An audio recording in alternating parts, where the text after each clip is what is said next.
सभापति महोदय, मैं इस बिल का समर्थन करता हूं।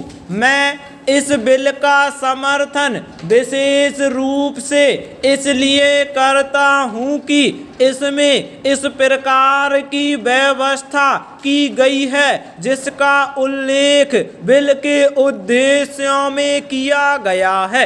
इस बिल में ऐसी मोटर गाड़ियों पर कर बढ़ाने का प्रावधान है जिनका प्रयोग बड़े आदमी करते हैं या उनके द्वारा करवाया जाता है, लेकिन जिस मोटर गाड़ी को एक अपाहिज या कमजोर वर्ग का आदमी चलाता है उस पर कर में कोई वृद्धि नहीं की गई है। यह एक अच्छी परंपरा है और इससे हमारी महान नेता श्रीमती इंदिरा गांधी और हमारी सरकार को समाजवादी समाज की स्थापना करने में काफी सहायता मिलेगी। दिल्ली में सड़क कर की वसूली एक विशेष कार्यालय द्वारा की जाती है। वह खर्च करने के बाद बची धनराशि को दिल्ली निगम आदि को दे देता है। वे सड़कों की मरम्मत पर और दूसरी सुविधा देने पर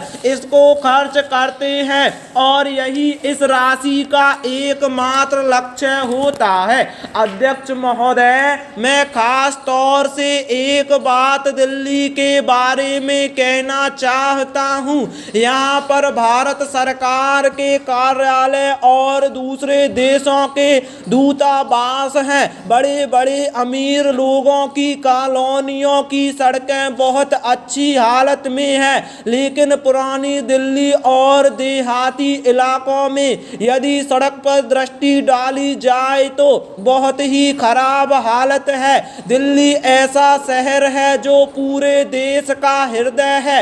यह भारत की राजधानी और एक बड़ा नगर है जहां हर साल लोगों की संख्या बढ़ती जा रही है, जिसके कारण नई बस्तियां और कॉलोनियां बनती जा रही हैं। आप उन कॉलोनियों में जाकर सड़कों की हालत देखें, वहां की हालत बहुत खराब है, जिसकी तरफ सरकार को विशेष रूप से ध्यान देना चाहिए। इस संबंध में मैं कुछ सुझाव इस सदन के सामने रखना चाहता हूं।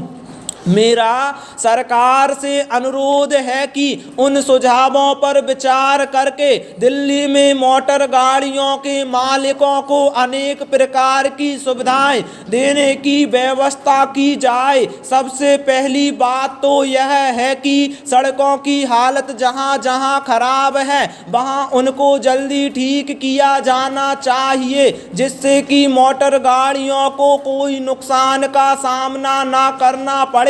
जहां तक रजिस्ट्रेशन का सवाल है, किसी भी दिन आप उस दफ्तर में चले जाएं, वहां आपको बहुत अधिक संख्या में लोग नजर आएंगे। एक आदमी को छोटे छोटे कामों के लिए कई बार परेशान किया जाता है और उसकी बात को सुना नहीं जाता है। मैं माननीय मंत्री जी से निवेदन करना चाहता हूं कि इस लाइसेंस प्रणाली में सुधार लाया जाए, जिससे लोगों को किसी प्रकार की परेशानी का सामना ना करना पड़े। बहुत से लोग करों की चोरी भी करते हैं। ऐसे लोगों की देश में कमी नहीं है। इन लोगों के खिलाफ आपको उचित कार्यवाही करनी चाहिए। मैं आपको धन्यवाद देता हूं कि आपने मुझे बोलने का समय दिया। स्टॉप।